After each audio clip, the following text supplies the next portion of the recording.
Hello students, in this video I will discuss about the concept how does the substances like gases and water move across the cell membrane, कैसे move करते हैं। जैसे कि मैंने आपको discuss किया भी था ये टॉपिक कि how does the substances like gases and water, how does, I am repeating just, how does substances like gases and water move across the cell membrane। ठीक है, सेल मेम्ब्रेन के थ्रू ये substances हैं gases और water कैसे move करते हैं, ये कॉन्सेप्ट है। आप जानते हैं इसके लिए दो मेथड है हमारे पास, एक है डिफ्यूजन, बताया था मैंने आपको पहले भी, ठीक है, और दूसरा कौन सा है, osmosis. I am repeating the concept diffusion. आप जानते हैं डिफ्यूजन का मतलब होता है movement of particles from high to low concentration, by high to low concentration चलता है, ठीक है, बाय इटसेल्फ, अपने आप होता है। इट एंड सॉलिड, लिक्विड और गैस, ये तीनों में होता है, ठीक है, तीनों में होता है। लेकिन अब जैसे सॉलिड के लिए अगर हम बात करें तो कुछ केस में, जैसे अगर हम कहें टेबल, चेयर, इनके पार्टिकल्स तो डिफ्यूज नहीं हो रहे हैं, तो कुछ जरूरी नहीं सारे सॉलिड शो करते हैं डिफ्यूजन, और जो शो करते हैं वो स्लो रेट पर होता है, ठीक है। लिक्विड के केस में अगर हम बात करें, माना हमने यहाँ से थोड़ा सा कलर मिला लिया तो यहाँ पर पार्टिकल्स की कंसंट्रेशन ज्यादा है कलर की, ठीक है, कलर की कंसंट्रेशन ज्यादा है, तो धीरे धीरे वो पूरे यूनिफॉर्मली क्या हो जाएगा, स्प्रेड हो जाएगा। इट मीन्स यहाँ पर लो कंसंट्रेशन है इसकी, इस कलर की, और यहाँ पर कैसी कंसंट्रेशन है, हाई, तो हाई टू लो कंसंट्रेशन ये स्प्रेड हो जाएगा वाटर के अंदर। इसके अंदर आपने लिया है वाटर, ठीक है, तो ये हो गया हाई लिक्विड में डिफ्यूजन।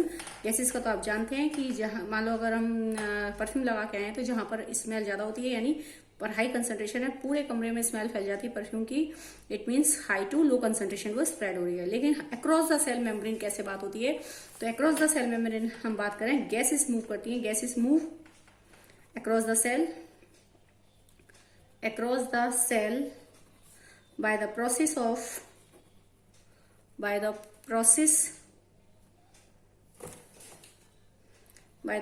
of आपके डिफ्यूजन। कौन सा प्रोसेस चलता है, डिफ्यूजन, ठीक है। मैंने आपको इसके बारे में बताया भी था कि डिफ्यूजन के केस में, देखेंगे एक बार दोबारा से इधर, डिफ्यूजन के केस में आपको मैंने बताया भी था कि अगर हम बात करें इस चीज के लिए कि आपके पास एक सेल है, सेल, ठीक है, इस सेल में कैसे मूव करती है, लेकिन ये जरूरी यहाँ पे कंडीशन कि एक सेल का डायरेक्ट कांटेक्ट होना चाहिए। तो डिफ्यूजन कैसे होता है, गैसेस का मूवमेंट कैसे होता है, like O2 and CO2 gases move करती है अक्रॉस द सेल मेम्ब्रेन, ठीक है, सेल मेम्ब्रेन के थ्रू बाय इटसेल्फ, अपने आप होता है, sorry, gases like oxygen, carbon dioxide move inside the cell, ठीक है, बाय ओन, अपने आप मूव करती है। यहाँ पर इसमें सेमी परमानेंट मेम्ब्रेन का कोई रोल नहीं है। इट मीन्स की high concentration to low concentration, ठीक है। तो जैसे कि एयर के अंदर ऑक्सीजन की अमाउंट ज्यादा होती है, तो सेल के अंदर ऑक्सीजन की अमाउंट कम है, तो high concentration to low concentration move करती है।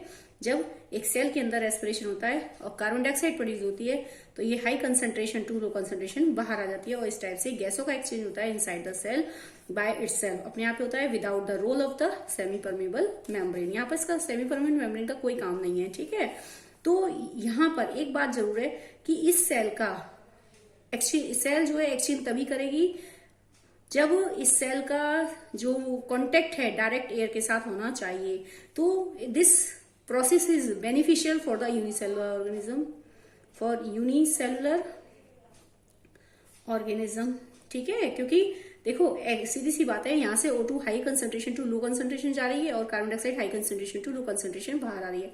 लेकिन ये पॉसिबल तभी है जब वो सेल किसके साथ कांटेक्ट में, डायरेक्ट कांटेक्ट में किसके साथ आ रही है, एयर के साथ, ठीक है, डायरेक्ट कांटेक्ट वो एयर के साथ है। एयर के साथ जब तक इसका डायरेक्ट, देख रहे हैं आप, जब तक इसका डायरेक्ट कांटेक्ट एयर के साथ नहीं बनेगा तब तक यहाँ पर डिफ्यूजन पॉसिबल नहीं हो पाएगा। तो अगर हम बात करें तो फॉर यूनिसेलुलर ऑर्गेनिज्म के लिए तो बेनिफिशियल है, ठीक है, आसानी से ले सकते हैं। लेकिन अगर हम बात करें मल्टी सेलुलर के केस में, जैसे कि मैंने आपको बताया था, मल्टी सेलुलर के केस में अगर मैं बात करती हूँ तो मल्टी सेलुलर जो ऑर्गेनिजम्स होते हैं उनमें मिलियन ऑफ सेल्स हैं, ठीक है, मिलियन ऑफ सेल्स हैं।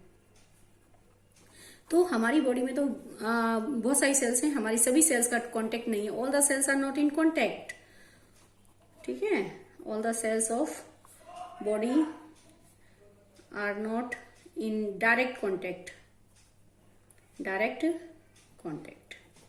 With the surrounding. तो हमारी जो भी सेल्स हैं, हमारी सभी सेल्स का बाहर डायरेक्ट कांटेक्ट नहीं है एयर के साथ। जैसे मान लीजिए हमारी बॉडी की स्किन है, जैसे कि मैंने पहले भी बताया था, बॉडी की स्किन है, मान लो वो तो डायरेक्ट कांटेक्ट कर रही है एयर के साथ, लेकिन हमारी बहुत सारी सेल्स अंदर भी है बॉडी के अंदर, उनका डायरेक्ट कांटेक्ट नहीं है, तो उनको ऑक्सीजन कैसे मिलेगी? क्या आप जानते हैं मल्टी सेलुलर ऑर्गेनिज्म, बहुत सारे काम है हमारी बॉडी में, वेरियस फंक्शन शो करती है बॉडी, तो उन सब कामों करने के लिए हमें एनर्जी भी चाहिए होती है।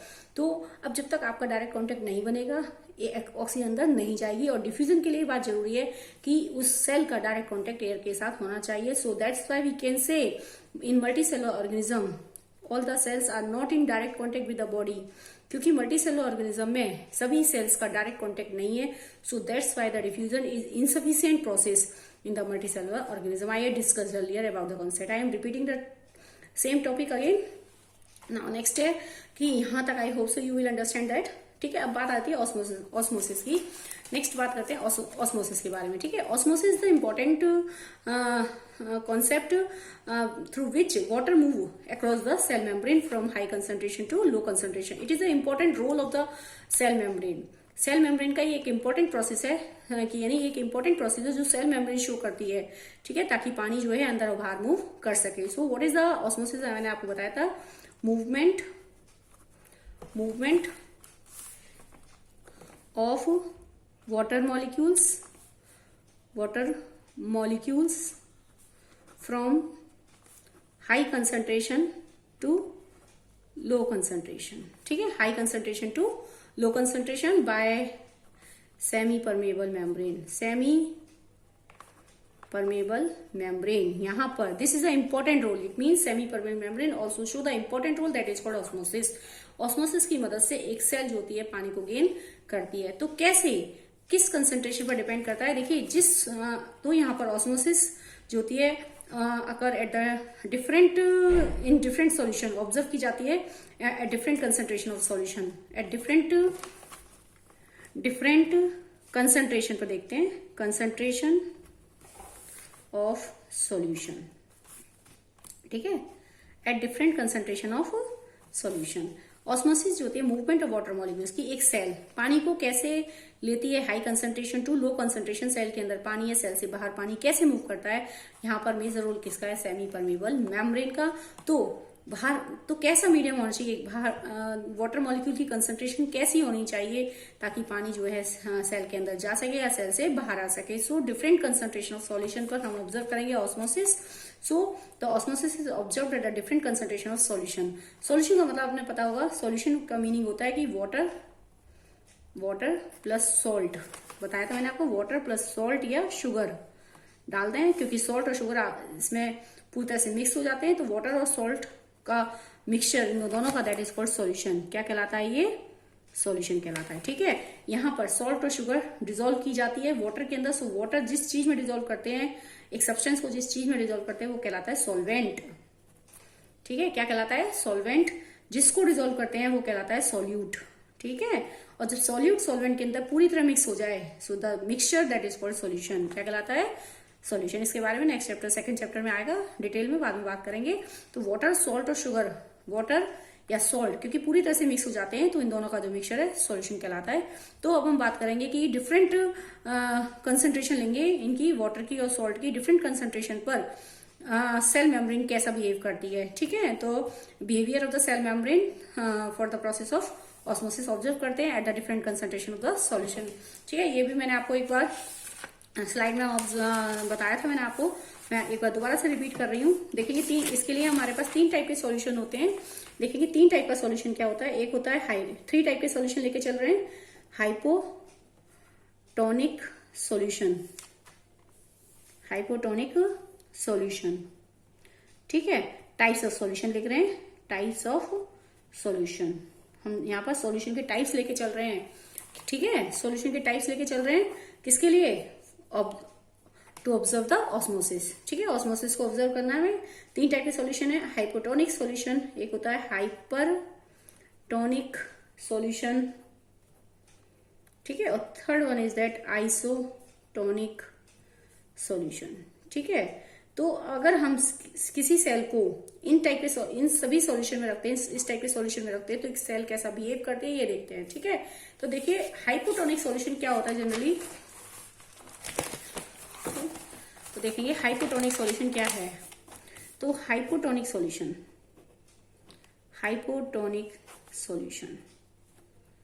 ठीक है, hypotonic solution is the solution, it is the solution which has मोर, कुछ भी कह सकते हैं, विच हैज मोर वाटर कंसंट्रेशन, जैसे पानी की, एक ऐसा सॉल्यूशन जिसमें पानी की कंसंट्रेशन ज्यादा होती है, या फिर कहते हैं सॉल्यूट की कंसंट्रेशन कम होती है। देखो सॉल्यूशन यहाँ पे भी मैंने आपको बताया था इधर कि वाटर प्लस सॉल्ट का mixture, that is called solution, जिसमें वाटर क्या कहलाता है सॉल्वेंट और सॉल्ट क्या कहलाता है सॉल्यूट। अब इन दोनों में से एक चीज ज्यादा एक चीज कम है, तो कैसे ऑब्जर्व लिखेंगे इसको, कैसे लिख सकते हैं, it is the solution which has more water concentration, और या फिर कह दो less solute concentration, less solute concentration, एक ही बात है। ठीक है, it is solution which has more water concentration or less solute concentration in comparison to cell। ठीक है, in comparison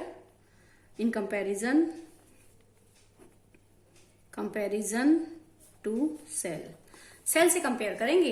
it is solution, वो सॉल्यूशन जिसमें वाटर की कंसंट्रेशन ज्यादा होती है एज कंपेयर टू सेल के कंपैरिजन में। ठीक है, तो it is the solution which has more water concentration कह दो, या फिर इसको कह दो it is the solution which has less solute concentration in comparison to cell. तो देखते हैं क्या होता है। ठीक है, तो अब हमारे पास एक ऐसा सॉल्यूशन है, ठीक है, जिसके अंदर पानी की मोर वाटर कंसंट्रेशन है। हमने एक ऐसी सेल ली है, हमने इसको एक ऐसे सॉल्यूशन में रखा है जिसके अंदर क्या होती है, वाटर की कंसंट्रेशन ज्यादा है, यहां मोर वाटर कंसंट्रेशन है, मोर वाटर कंसंट्रेशन। ठीक है, कंसंट्रेशन बाहर ज्यादा है, यानी लेस सॉल्यूट कंसंट्रेशन है इन कंपैरिजन टू सेल के अंदर। इसका मतलब सेल के कंपेयर कर रहे हैं सेल से, इसका मतलब सेल के अंदर वाटर की कंसंट्रेशन कम है। ठीक है, एक बार मैंने आपको पहले भी बताया था कि सेल मेम्ब्रेन क्या होती है, इसमें माइन्यूट पोर्स होते हैं, ऐसे छोटे छोटे पोर्स होते हैं जिनकी मदद से स्मॉल पार्टिकल्स तो चले जाते हैं अंदर, लेकिन जो बड़े पार्टिकल्स हैं वो उनको अंदर आने के लिए अलाउ नहीं करती है। ठीक है, बताया था मैंने आपको कि ऐसे छोटे छोटे पोर्स होते हैं, ऐसे माइन्यूट पोर्स होते हैं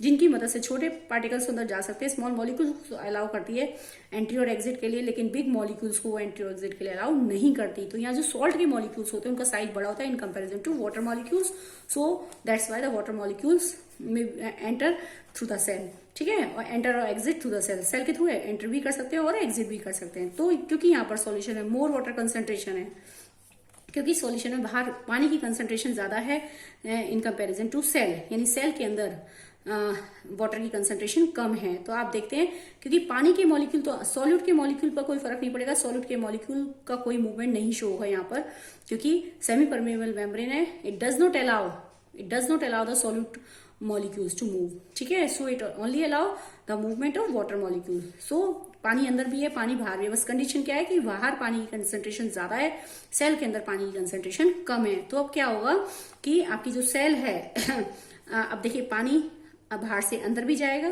क्योंकि water molecules are freely to pass. ठीक है, आसानी से पास हो सकते हैं, वो तो स्वतंत्र है पास होने के लिए।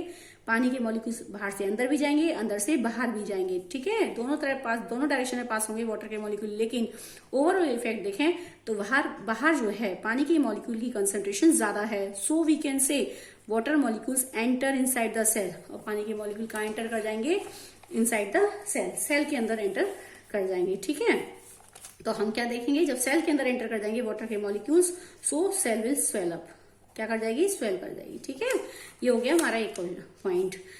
ठीक है, दूसरा देखते हैं हाइपरटोनिक सॉल्यूशन। हाइपरटोनिक सॉल्यूशन, ठीक है, हाइपरटोनिक सॉल्यूशन। अगर मैं इसमें बात करूं hypertonic solution, it is the solution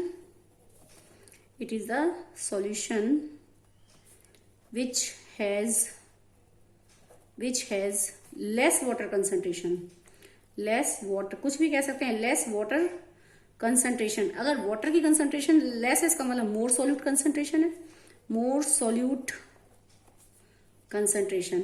ठीक है, it is solution which has less water concentration या फिर more solute concentration। अगर सॉलिड की कंसंट्रेशन ज्यादा है तभी तो पानी की कंसंट्रेशन कम है, तो it is solution which has more solid concentration, और we can say less water concentration in comparison to cell. ठीक है, इन कंपैरिजन टू सेल, ठीक है। अगर हम इट इज वो solution which has the solution which has less water concentration, जिसमें पानी कंसंट्रेशन कम होती है in comparison to cell, cell के कंपैरिजन में, then this is called the hypertonic solution. क्या कहलाता है ये? Hypertonic solution. तो क्या होता है देखिए यहां पर, अब हमने एक सॉल्यूशन लिया है, इसके अंदर एक सेल रखी है, ठीक है। तो अब क्या होगा, the cell which has less water concentration, यानी जो सॉल्यूशन बाहर है उसमें पानी की कंसंट्रेशन कम है, लेस वाटर कंसंट्रेशन है इन कंपैरिजन टू सेल। इसका मतलब सेल के अंदर मोर वाटर कंसंट्रेशन है, मोर वाटर कंसंट्रेशन। समझ आ रही बात? यहां बाहर पानी कंसंट्रेशन कम है, उसने कहा ना it is the solution which has less water concentration in comparison to cell, यानी बाहर लेस वाटर कंसंट्रेशन, यानी पानी की कंसंट्रेशन कम है। इसका मतलब अंदर पानी की कंसंट्रेशन ज्यादा है, वाटर के मॉलिक्यूल्स की कंसंट्रेशन ज्यादा है। एज पर वॉल्यूम चलता है कि कितना वॉल्यूम इसके अंदर, ठीक है। मोर वाटर कंसंट्रेशन है तो क्या होगा, वाटर के मॉलिक्यूल्स तो वही नॉर्मल बात, सॉलिड के मॉलिक्यूल्स तो मूव नहीं करेंगे, लेकिन वाटर के molecules are freely to pass to in both direction, दोनों जगह मूव कर सकते हैं, बाहर से अंदर भी और अंदर से बाहर भी। तो क्या होगा, अब वाटर के मॉलिक्यूल दोनों जगह मूव कर रहे हैं, ठीक है, इधर से इधर भी जाएंगे, इधर से इधर भी, लेकिन ओवरऑल इफेक्ट अगर हम ओवरऑल देखें, ओवरऑल इफेक्ट क्या पड़ेगा, ओवरऑल इफेक्ट अगर हम यहां देखें तो cell lose the water, cell क्या करेगी, लूज कर देगी वाटर को। यहां पर ऊपर वाले केस में हमारे पास ओवरऑल इफेक्ट क्या था, देखो पानी बाहर से अंदर भी जा रहा है, ठीक है, बाहर से अंदर भी जा रहा है और अंदर से बाहर भी जा रहा है, दोनों केस हैं। लेकिन अगर हम यहां पर इसका ओवरऑल इफेक्ट देखें, ओवरऑल इफेक्ट हमारे पास क्या पड़ेगा, क्योंकि ओवरऑल इफेक्ट पानी की कंसंट्रेशन बाहर जा रहा है तो पानी अंदर एंटर कर रहा है, तो ओवरऑल इफेक्ट क्या है, cell gain water, cell gain water, पानी को क्या करेगी, गेन करेगी एंड विल स्वेल अप। अगर हम यहां देखें तो वाटर के मॉलिक्यूल्स तो बाहर भी जाएंगे अंदर भी आएंगे, ठीक है, लेकिन अगर हम ओवरऑल इफेक्ट देखें, क्योंकि पानी की कंसंट्रेशन अंदर ज्यादा है, इसमें अंदर ज्यादा है, तो वाटर के मॉलिक्यूल्स लीव कर जाएंगे, बाहर आ जाएंगे, so cell will lose the water and cell will shrink. कैसे हो जाएगी, श्रिंक हो जाएगी, it means cell will shrink, cell will shrink. समझ रहे बात, सेल क्या हो जाएगी, श्रिंक कर जाएगी, ये हुई हमारी, ठीक है। तो ये हो गया हमारा कौन सा सॉल्यूशन है, हाइपरटोनिक सॉल्यूशन। अब हम बात करते हैं नेक्स्ट सॉल्यूशन की, that is the isotonic solution, ठीक है, आइसोटोनिक सॉल्यूशन, आइसोटोनिक सॉल्यूशन। अब आइसोटोनिक सॉल्यूशन क्या होता है कि आपका एक ऐसा सॉल्यूशन, ठीक है, आइसोटोनिक सॉल्यूशन में अगर मैं बात करूं तो वो सॉल्यूशन है आइसोटोनिक जिसमें सेम कंसंट्रेशन होती है, सेम सॉल्यूट कंसंट्रेशन कह लूं, same concentration as a cell, it is the solution, it is the solution which has same concentration, which has same concentration as a cell। नहीं, वो solution जिसमें same concentration होती है as a cell, water की concentration same होती है, solute की concentration same होती है। यानी मान लीजिए अगर हमारे पास एक सेल है, ठीक है, हमने एक सेल को एक ऐसे सॉल्यूशन में रखा है जिसमें जितना सॉल्यूट बाहर है उतना ही सॉल्यूट अंदर है, ठीक है, अंदर और बाहर, ठीक है, सेल के अंदर की सॉल्यूट और सेल के बाहर का सॉल्यूट की कंसंट्रेशन बराबर है, या हम कहें सेम कंसंट्रेशन में है, वाटर की अमाउंट, वाटर की कंसंट्रेशन, या मैं कह लूं सेम वाटर कंसंट्रेशन है, जितना पानी के कंसंट्रेशन बाहर है उतना ही सेल के अंदर है, वाटर की कंसंट्रेशन अंदर है, ठीक है, सेम है। इट मीन्स कि isotonic solution it is the solution which है same concentration as a cell, यानी वो सॉल्यूशन जिसमें सेम कंसंट्रेशन होती है सेल के कंपैरिजन में, वो सॉल्यूशन, ठीक है। यानी अगर मैं बात करूं तो सेल के अंदर और बाहर, इनसाइड द सेल और outside the cell, solute is same. यानी अगर मैं बात करूं इनसाइड द सेल, ठीक है, सेल के अंदर, और सेल के बाहर, आउटसाइड द सेल, आउटसाइड, ठीक है, आउटसाइड सेल, सेल के बाहर, सॉल्यूट की कंसंट्रेशन क्या है, same, solute concentration is equal to solute concentration, ठीक है। यानी सेल के अंदर और सेल के बाहर सॉल्यूट की जो कंसंट्रेशन है वो बराबर है, और वाटर की कंसंट्रेशन, वाटर की कंसंट्रेशन भी क्या है, इक्वल है, इज इक्वल का है ना वाटर कंसंट्रेशन। समझ रहे बात, तो सेम कंसंट्रेशन हो गई।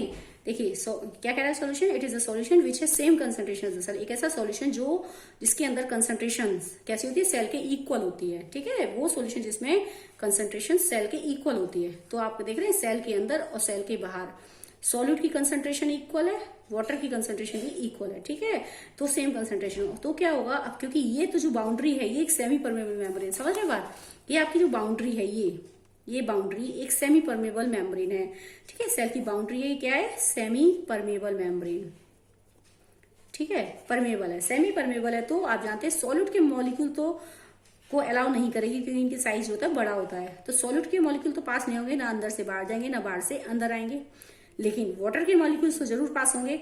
तो वाटर के मॉलिक्यूल्स क्योंकि इक्वल कंसंट्रेशन पर है, अंदर और बाहर कंसंट्रेशन इक्वल है, तो ऑब्वियसली जितना पानी अंदर जाएगा उतना ही पानी बाहर आएगा। समझ रहे, दोबारा समझ लो, सॉलिड की कंसंट्रेशन भी इक्वल है, वाटर की कंसंट्रेशन भी इक्वल है, एज अ सेल दोनों की कंसंट्रेशन इक्वल है सेल से, ठीक है, बराबर है। तो लेकिन क्योंकि ये तो सेमी परमेबल मेम्ब्रेन है, सॉलिड के पार्टिकल का साइज बड़ा है, तो सॉलिड के जो मॉलिक्यूल्स हैं वो अंदर नहीं जाएंगे, ना अंदर से बाहर आएंगे। समझ रहे बात, तो सॉलिड के मॉलिक्यूल को तो अलाउ नहीं करेगी, लेकिन वाटर के मॉलिक्यूल्स आर फ्रीली टू पास, वो आसानी से पास हो सकते हैं। तो क्योंकि दोनों जगह कंसंट्रेशन बराबर है, तो जितना पानी अंदर जाएगा पानी बाहर भी आएगा, मॉलिक्यूल्स अंदर से बाहर भी आएंगे, बाहर से अंदर भी आएंगे। लेकिन क्योंकि कंसंट्रेशन बराबर है, तो ओवरऑल अगर हम ओवरऑल देखें, ओवरऑल तो पानी के मॉलिक्यूल्स बाहर भी आ रहे हैं सेल के और बाहर से अंदर भी जा रहे हैं, लेकिन कंसंट्रेशन तो इक्वल है। तो ओवरऑल क्या इफेक्ट पड़ेगा, overall no effect, no effect on the cell size, cell size. It means it will remain same. कैसी रहेगी, सेम रहेगी। समझ लो बात, इट विल रिमेन सेम, ठीक है। अब ये बात हुई, I hope so you will understand that the concept of the hypotonic isotonic solution और हाइपरटोनिक सॉल्यूशन। देखते हैं अब मान लो कि अब देखिए ऑस्मोसिस जो होती है दो टाइप की होती है, टाइप्स ऑफ ऑस्मोसिस। अब मैं टाइप्स ऑफ ऑस्मोसिस को डिस्कस करें एक बार। अब देखिए यहाँ पर हमने क्या देखा था, एक बार आपने देखिए फर्स्ट केस था हाइपोटोनिक सॉल्यूशन।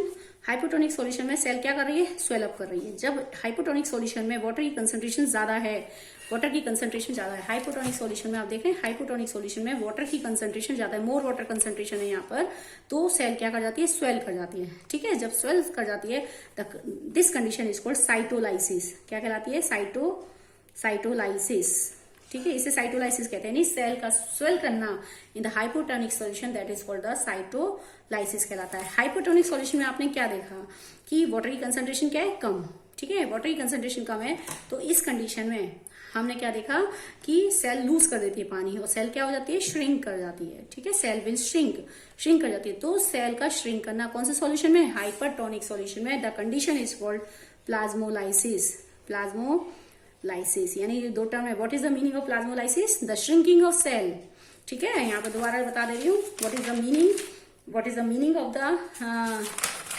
एक बार दोबारा देखते हैं, what is the meaning of the plasmolysis. Plasmolysis क्या होती है, shrinking of the cell, cell की श्रिंकिंग हो जाती है, ठीक है, श्रिंकिंग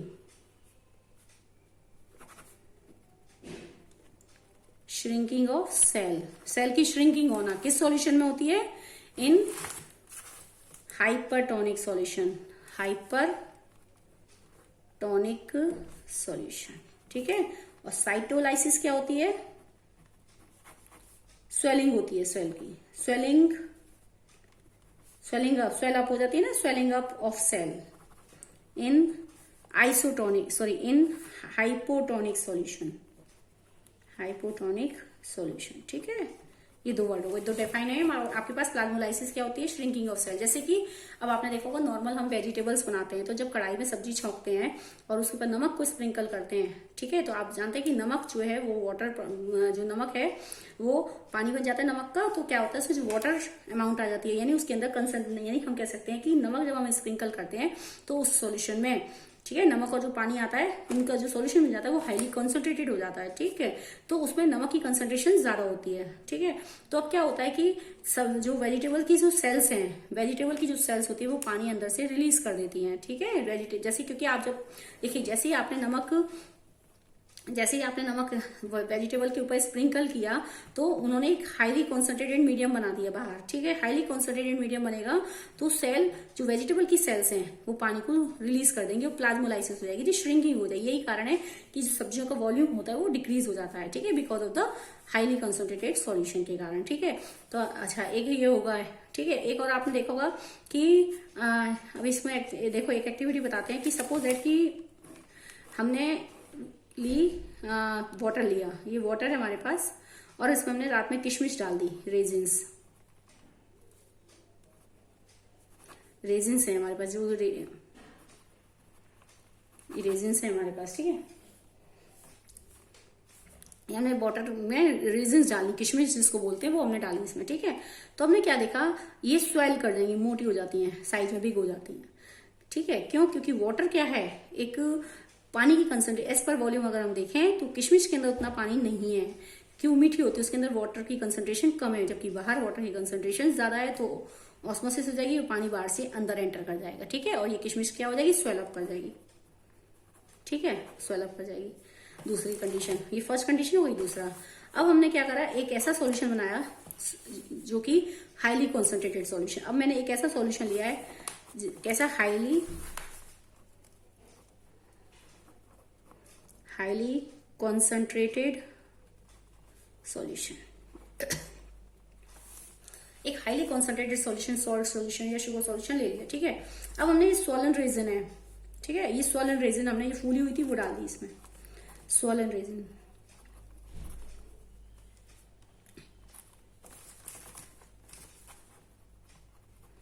हमने स्वॉलन रेजिन इसके अंदर डाल दी, फूली हुई किशमिश जो थी यहाँ पे फूली थी वो इसमें हमने डाल दी स्वॉलन रेजिन, ठीक है। ओब्वियसली अब इसके अंदर पानी भर चुका है, ठीक है, पानी भर गया।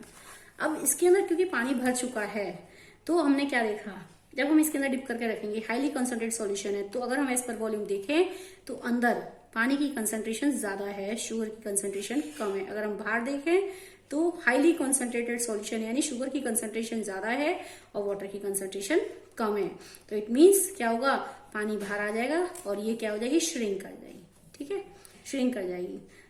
यानी यहां पर इसके हिसाब से दो प्रोसेस चलते हैं। देखिए, जब पानी गेन होता है, जब सेल के अंदर पानी जाता है, the concept is called and osmosis, and osmosis, osmosis कहलाती है। ये कंसेप्ट क्या कहलाया आपका, एंड ऑस्मोसिस, ठीक है, क्योंकि यहाँ पर वाटर अंदर एंटर कर गया है। जबकि अगर मैं यहाँ दूसरे केस में बात करूं, अगर मैं इस केस में बात करूं, इस प्रोसेस को क्या कहते हैं, एंड ऑस्मोसिस। यानी cell, when a cell is placed in hypotonic solution, so cell gain the water by osmosis, पानी सेल के अंदर चला जाएगा। अगर हम एक सेल को हम किस में रखते हैं, एक हाइपोटोनिक सॉल्यूशन बनाकर रखते हैं, हाइपोटोनिक सॉल्यूशन जिससे पानी कंसंट्रेशन ज्यादा है, अगर उस सॉल्यूशन में रखते हैं तो पानी कहाँ चला जाएगा, सेल के अंदर चला जाएगा और सेल फूल जाएगी यानी स्वेल कर जाएगी, ठीक है।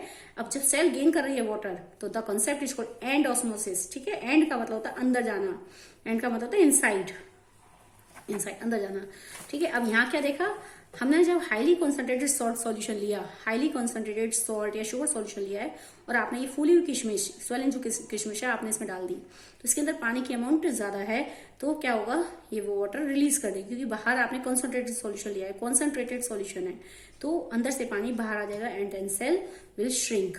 आपकी जो सेल है वो क्या करेगी, श्रिंक कर जाएगी, समझ रहे बात। जब सेल श्रिंक कर जाएगी it means cell lose water, जब सेल क्या कर रही है, लूज कर रही है वाटर। अब the process is called exosmosis, x osmosis. देख रहे हैं, एंड मतलब एंट्री और एक्स मतलब एग्जिट, बाहर निकलना। यानी जब सेल के अंदर पानी जाता है उसको एंड ऑस्मोसिस कहते हैं, जब सेल से पानी बाहर आता है लूज कर देती है, so that is called the exosmosis. So we can say osmosis जो होती है टू टाइप की होती है, एक होती है एंड ऑस्मोसिस, ठीक है, और दूसरी क्या होती है, एक्स ऑस्मोसिस, ठीक है। एंडोस्मोसिस का मतलब, endosmosis when the cell gain water when it is placed in hypotonic solution, ठीक है। When the cell gain water, जब पानी सेल के अंदर चला जाता है, गेन वाटर बाय ऑस्मोसिस, जब सेल पानी को लेती है ऑस्मोसिस से, एंड इट अकर्स इन, कब लेती है, हाइपोटोनिक सॉल्यूशन में। Endosmosis occur in hypotonic solution, किसमें होती है, हाइपोटोनिक सॉल्यूशन, ठीक है। Next concept is that exosmosis, ठीक है। Exosmosis the process when, ex मतलब बाहर, व्हेन सेल लूज वाटर, जब सेल पानी को लूज कर देती है, ठीक है, by osmosis, so this process is called exosmosis. Cell lose करे वाटर को, जब लूज करेगी तो क्या कर जाएगी, श्रिंक कर जाएगी, ठीक है, श्रिंक कर जाएगी। And it occurs in, shrink किस में करती है, कौन से सॉल्यूशन में करती है, हाइपरटोनिक सॉल्यूशन। तो exosmosis occur in exosmosis की सॉल्यूशन होती है hypertonic solution, hypertonic solution. So we can say it occurs in hypertonic solution. So हम कह सकते हैं कि एंडोस्मोसिस जो होती है आपकी हाइपोटोनिक सॉल्यूशन में होती है और एक्स ऑस्मोसिस किसमें होती है, हाइपरटोनिक सॉल्यूशन में। ठीक है, देख रहे हैं आप, endosmosis occur in hypotonic solution, it means cell लू एंड मतलब अंदर जाना, cell gain the water by osmosis. ठीक है, and it occurs in hypotonic solution. Exosmosis, ex मतलब बाहर आना, when the cell lose water by osmosis the cell will shrink, so this occur in hypertonic solution. ठीक है, next आगे बढ़ते हैं। अब देखिए एक कॉन्सेप्ट और है कि आपका सपोज दैट कि एक एग्जांपल देखते हैं कि मान लीजिए हमने एक एग लिया, एग है, ठीक है, इसको हमने डिशेल कर लिया, डिशेल्ड एग, ये रॉ एग है, इसको हमने डिशेल्ड कर लिया, डिशेल्ड एग। डिशेल्ड एग का मतलब होता है उसका जो ऊपर की कोटिंग होती है व्हाइट कलर की कैल्शियम कार्बोनेट की, उसको डिसॉल्व करना है। तो हमने एक एग लिया, ठीक है, एग को प्लेस कर दिया, एग को प्लेस करा है हमने, एग को हमने प्लेस करा है HCl में, ठीक है, हाइड्रोक्लोरिक एसिड में, हाइड्रोक्लोरिक एसिड। जब हम एग को हाइड्रोक्लोरिक एसिड में रखते हैं तो उसकी जो शेल होती है, जो शेल होती है, देख रहे हैं शेल, जो ऊपर व्हाइट कलर की शेल होती है, जो CaCO3 कैल्शियम कार्बोनेट की बनी होती है, वो डिसॉल्व हो जाती है उसमें। ठीक है, अब हमारे पास जो एग आता है उसके ऊपर केवल सेमी परमेबल मेम्ब्रेन रहती है, सेमी परमेबल मेम्ब्रेन। समझ रहे बात? हमने क्या देखा, हमने एक एग लिया, उस एग को हमने HCl में डाल दिया, डाइल्यूट हाइड्रोक्लोरिक एसिड में डाल दिया, ठीक है, डाइल्यूट हाइड्रोक्लोरिक एसिड में डाल दिया। तो अब हमने क्या देखा कि जो शेल है उसकी डिसॉल्व हो जाती है, जब शेल जो होती है डिसॉल्व हो जाती है, ठीक है, एंड एग जो है सेमी परमेबल। तो हमारे पास जब शेल डिसॉल्व हो जाएगी तो उसकी जो मेम्ब्रेन बनेगी वो कैसी बनेगी, सेमी परमेबल मेम्ब्रेन, ठीक, सेमी परमेबल मेम्ब्रेन कहलाएगी। समझ रहे बात? तो ये जो सेमी परमेबल मेम्ब्रेन है आपकी, केवल सेमी परमेबल मेम्ब्रेन। तो अब हम क्या करेंगे, इस एग को, इसको रखेंगे हम, ठीक है, अब हम इसको रखेंगे, इसको अगर हम रखते हैं, इस एग को रखते हैं, हम कौन से सॉल्यूशन में रखते हैं, हाइपो में रखते हैं। ओब्वियसली अगर हम हाइपोटोनिक सॉल्यूशन में रखते हैं तो इसमें वाटर की कंसंट्रेशन क्या रहती है, ज्यादा रहती है। हाइपोटोनिक सॉल्यूशन लिया है तो इसमें वाटर की कंसंट्रेशन ज्यादा रहेगी, ठीक है, वाटर की कंसंट्रेशन ज्यादा रहेगी तो आपका जो एग है वो क्या कर जाएगा, स्वेल कर जाएगा, ठीक है, स्वेल अप हो जाएगा। लेकिन इसी डिशेल्ड, इसको कहते हैं, ये हमारा डिशेल्ड एग है, ठीक है, डिशेल्ड एग, डिशेल्ड हो गया ये एग, ठीक है, यानी डिशेल्ड का मतलब हो गया उसके ऊपर की जो व्हाइट कोटिंग होती है कैल्शियम कार्बोनेट की वो हट गई है, ठीक है। अब हमने क्या करा, इसी एग को अगर हम देखते हैं, इसी डिशेल्ड एग को, ये डिशेल्ड एग है,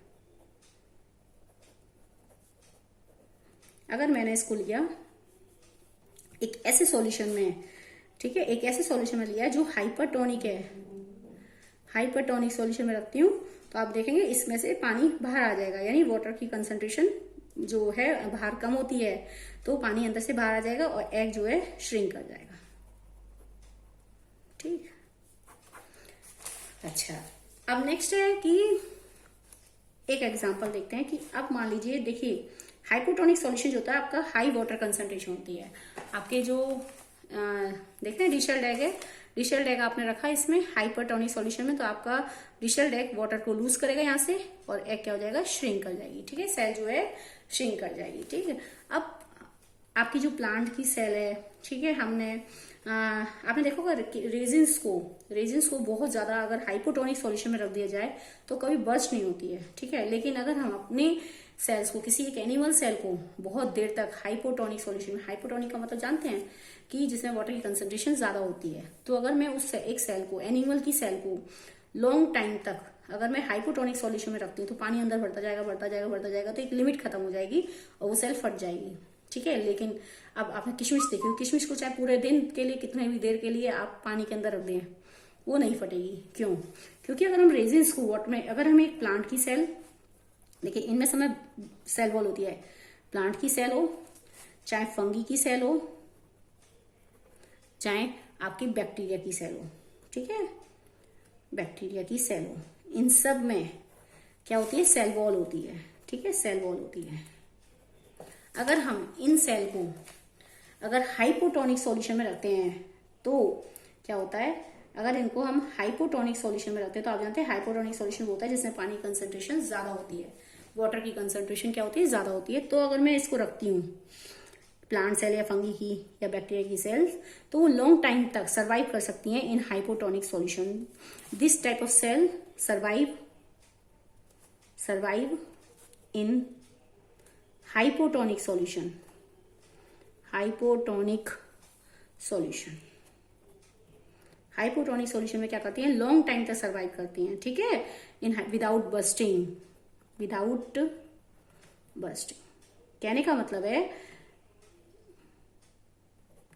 कहने का मतलब है कि अगर हम एक एनिमल सेल को हाइपोटोनिक सॉल्यूशन में रखते हैं, हाइपोटोनिक का मतलब आप जानते हैं, हाइपोटोनिक का मतलब क्या होता है, अभी मैंने बताया कि वो पानी वो सॉल्यूशन जिसके अंदर वाटर की कंसंट्रेशन ज्यादा होती है। अब एनिमल सेल है, एनिमल सेल में तो आप जानते हैं कि सिर्फ सेल मेम्ब्रेन होती है, उसके अंदर सेल वॉल नहीं होती, ठीक है। तो अगर मैं एक एनिमल की सेल को इस हाइपोटोनिक सॉल्यूशन में रखती हूँ लॉन्ग टाइम के लिए, 24 घंटे 48 घंटे के लिए, तो वो सेल बस्ट हो जाती है। क्यों? क्योंकि सेल गेन करेगी पानी, तो उसकी एक लिमिट खत्म हो जाएगी, और जब पानी अंदर घुसेगा, बढ़ता जाएगा, तो प्रेशर पड़ेगा, ठीक है। देखो एक सेल है, एनिमल सेल है, इसके अंदर पानी अंदर जा रहा है, तो एक फूलती जाएगी, तो एक अल्टीमेटली एक प्रेशर पड़ेगा बाहर अगेंस्ट, ठीक है, तो ये फट जाएगी। लेकिन अगर मैं एक रेजिन्स की बात करूं, किशमिश नहीं फटती है, चाहे कितना भी आपने देखो किशमिश को पानी में रख दो, कितना भी रखते रहो, 48 घंटे कितने भी रखेंगे, वो नहीं बस्ट होगी। कारण क्या है कि प्लांट सेल, फंगी और बैक्टीरिया, इन तीनों की सेल के चारों ओर एक सेल वॉल होती है, ठीक है। ये सेल है, माना प्लांट की सेल या रेजिन्स की सेल ले ले, इनके चारों क्या होती है, सेल वॉल होती है। देखेंगे ये सेल वॉल होती है, इसमें सेल वॉल, ठीक है। तो अब क्या होगा, जब आपने इसको हाइपोटोनिक सॉल्यूशन में रखा है, तो पानी अंदर जाएगा, वाटर के मॉलिक्यूल्स अंदर जाएंगे, ठीक है। जब ये वाटर के मॉलिक्यूल्स अंदर जाएंगे, पानी अंदर घुसता जा रहा है, तो अंदर प्रेशर पड़ेगा, जब क्योंकि ये फूल रही है, तो अंदर प्रेशर पड़ेगा, इस पे समझ रहे हैं बात।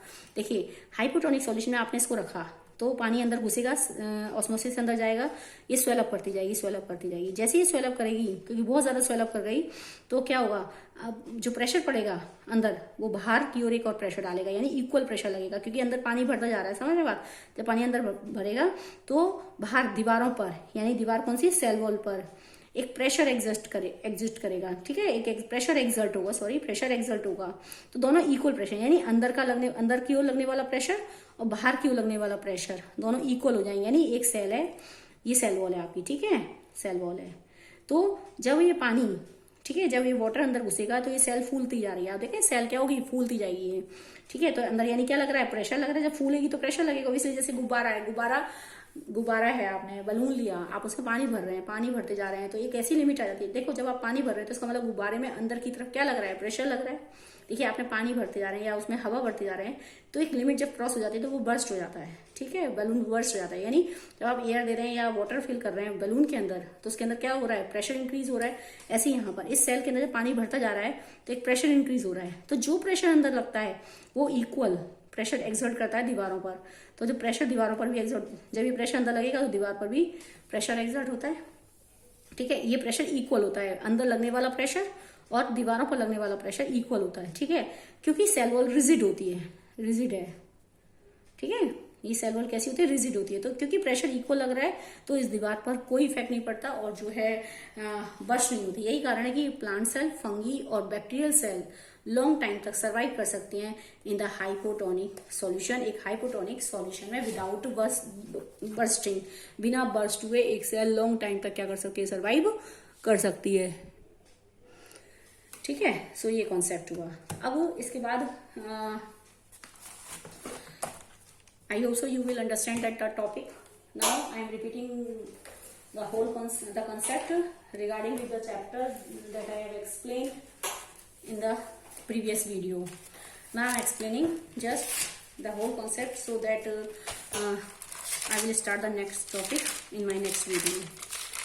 The concept is that देखिए अब तक हमने क्या पढ़ा है, कि एक बार रिपीट कर रही हूँ मैं, जस्ट अब यहाँ पर कॉन्सेप्ट आपके सामने, ताकि आप उसको क्या कर सकें, रिमाइंड हो जाए आपको पूरा होल चैप्टर यहाँ तक का कि मैंने कवर कर दिया, ठीक है। इसके बाद मैं आपका नेक्स्ट चैप्टर में, नेक्स्ट आपकी वीडियो में स्टार्ट करूंगी आपका structure of nucleus, parts of the nucleus and prokaryote और eukaryote and function of the organelles, ठीक है। इनके बारे में हम कॉन्सेप्ट पढ़ेंगे। तो एक बार यहाँ तक का एक बार हम उसको रिमाइंड करवा देती हूँ, ताकि आपको मेमोराइज हो जाए कि क्या होल कॉन्सेप्ट हमने यहाँ पर पढ़ा है, ठीक है।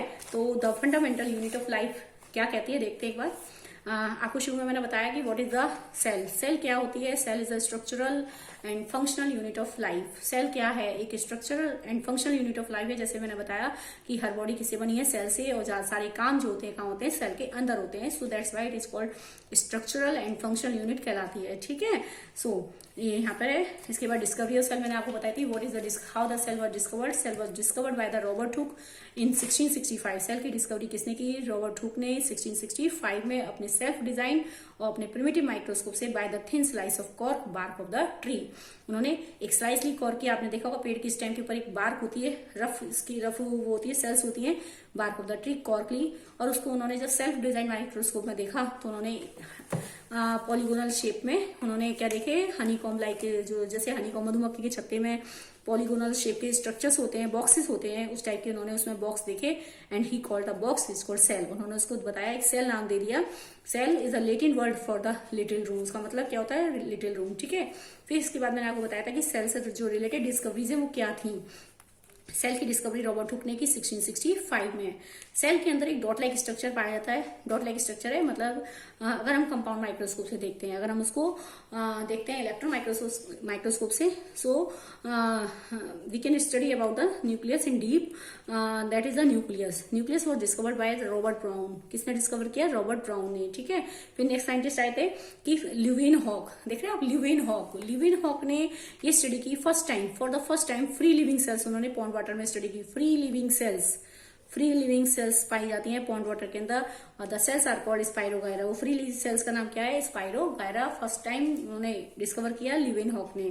ठीक है। फिर नेक्स्ट देखिए, रॉबर्ट हुक ने, शुरू से मैं बता रही हूँ, रॉबर्ट हुक ने ये डिस्कवरी की सेल क्या है, लेकिन उन्होंने ये नहीं बताया all plants and animals are made by the cell. तो बाद में दो साइंटिस्ट आए, दो थे कि एक है श्लाइडेन एंड श्वान। इन्होंने क्या बताया? इनमें से श्लाइडेन ने बताया कि all plants are made by the cell. Schwann animal से रिलेटेड उन्होंने डिस्कवरी की, तो उन्होंने बताया कि all animals are made by the cell. तो दोनों ने अपने व्यू को एक वो कर दिया, दोनों अपने अपने व्यू से सहमत थे, तो उन्होंने उनको कंबाइन किया और एक थ्योरी प्रेजेंट की, that was the cell theory. So we can say cell theory was presented by the Schleiden and श्वान।